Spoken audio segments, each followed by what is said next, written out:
Jesus Christ Church Ministries presents short messages.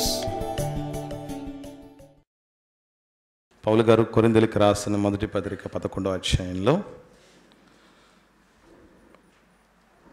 27వ వచనం. కాబట్టి ఎవడు అయోగ్యముగా ప్రభు యొక్క రొట్టెను తిన్ను లేక ఆయన పాత్రలోనిది త్రాగును వాడు ప్రభు యొక్క శరీరమును గూర్చియు రక్తమును గూర్చియు అపరాధి అగును.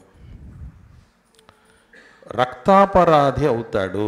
కొత్త నిబంధనలో చాలామంది ఈ మధ్యకాలంలో హేబెల్ గారి రక్తం విషయమై, యేసుప్రభు రక్తం విషయమై మాట్లాడుతూ ఎన్నో వివాదాలకు తెంచుతున్నారు. మీరు కూడా చాలామంది చూసుంటారు. కానీ మనం అందరం తెలుసుకోవాల్సిన సత్యం ఏంటంటే, హేబెల్ రక్తం క్షమించమని మొరపెట్టిందా లేదా శిక్షించమని మొరపెట్టిందా అని దాని మీద సందిగ్ధతలు ఉన్నాయి. కానీ యేసుప్రభు రక్తం మాత్రం ఏమని మొరపెట్టిందని విన్నాం? క్షమించమని. మరి ఇప్పుడేంటి? 11వ అధ్యాయం 27వ వచనంలో ఏమనుంది? ఎక్కడ? యేసుప్రభు శరీరం విషయంలో, రక్తం విషయంలో అపరాధులు అవుతామంట. అంటే యేసుప్రభు రక్తం విషయమే కూడా అపరాధాలు వస్తాయి మనకి. క్షమించమని అడిగిన సందర్భం, పరిస్థితి వేరు. అది తెలియక చేస్తున్నటువంటి వారి విషయంలో ఆ ఒక్క విషయంలోనే దేవుడు క్షమించమని దేవుణ్ణి అడిగింది. అది కానీ ఆయన త్యాగం విషయంలో మాత్రం తేడా జరిగితే, యోగ్యత లేకుండా యేసుప్రభు శరీర రక్తాలను తీసుకుంటే మనం కూడా అపరాధులం అయిపోతామట. ఈ విషయం చాలామందికి మనలో తెలియదు.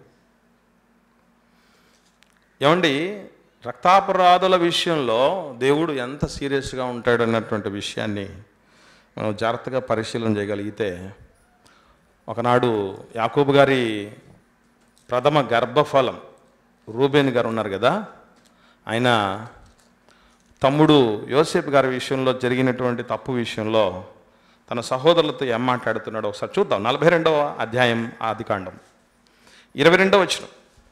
42వ అధ్యాయం ఆదికాండం 22వ వచనం చూడగలిగితే, మరియు రూబేను, ఈ చిన్నవాని ఎడల పాపము చేయకూడని నేను మీతో చెప్పలేదా?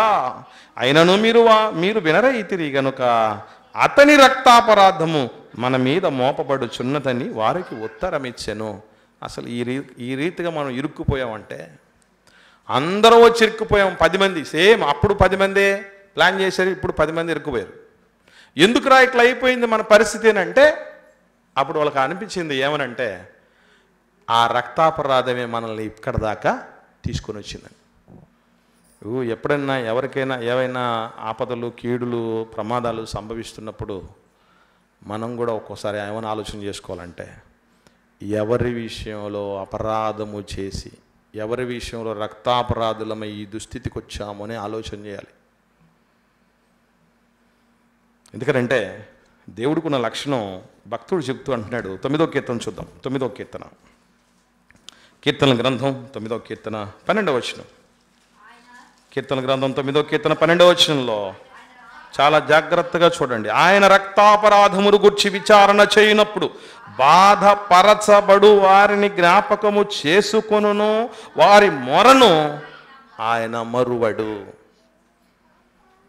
అలాంటి బాధపరచబడేటువంటి వ్యక్తులు ఎవరైతే ఉన్నారో వాళ్ళ మొరను దేవుడు మరువడట. అంటే ఈరోజు మనం ఆలోచన చేయండి, బల తీసుకున్న తర్వాత ప్రభువును అన్ని విషయాల్లో సంతోషపరుస్తున్నామా, బాధపరుస్తున్నామా? దేవుని కుమారుని మరలా సిలువ వేస్తున్నారు అని చెప్తూ ఉంటాడు. క్రీస్తు సిలువకు శత్రువులుగా అనేకులు నడుచుకుంటున్నారు అంటారు. ఇలా ఎన్నో సందర్భాలు మనకు ఏమని బోధిస్తున్నాయనంటే, ఎవరెవరి రక్తం విషయంలో అపరాధులో అనేదానికంటే ముఖ్యంగా క్రీస్తు రక్తం విషయంలో అపరాధులమైపోతేనట దేవుడు చెప్తున్నాడు. భక్తుడి ద్వారా ఏమంటున్నాడు అంటే, బాధపరచబడు వారిని జ్ఞాపకం చేసుకుంటూ వారి మరణం దేవుడు మర్చిపోడట. 55వ కీర్తనలో ఒక మాట ఉంది. ఇలాంటివన్నీ చూసినప్పుడు, ప్రభు బల్ల తీసుకున్నప్పుడు చాలా జాగ్రత్త వహించాలి. చివరి వచనం 55వ కీర్తన చివరి వచనం 23వ వచనం. దేవా, నాశన కూపంలో నీవు వారిని పడవేయుదువు, రక్తాపరాధులను వంచకులను సగము కాలమైన బ్రతకరు. మధ్యలో చచ్చిపోతూ ఉంటారు. అంటే మీకు డౌట్ రావచ్చు, భౌతికంగా కాదు సుమా, భౌతికంగా కాదు, భౌతికంగా బాగానే ఉంటాం. ఎక్కడ చచ్చిపోతాం అంటే ఆత్మీయంగా చచ్చిపోతాం. ఏ శరీర రక్తములైతే మనల్ని ఆత్మీయంగా ఉజ్జీవింప చేయాలని దేవుడు ఏర్పాటు చేశాడో దాని విషయంలో మనం స్పష్టత మరచిపోతే, బాధ్యత మరచిపోతే మనం సగం కాలమైన బ్రతకమట.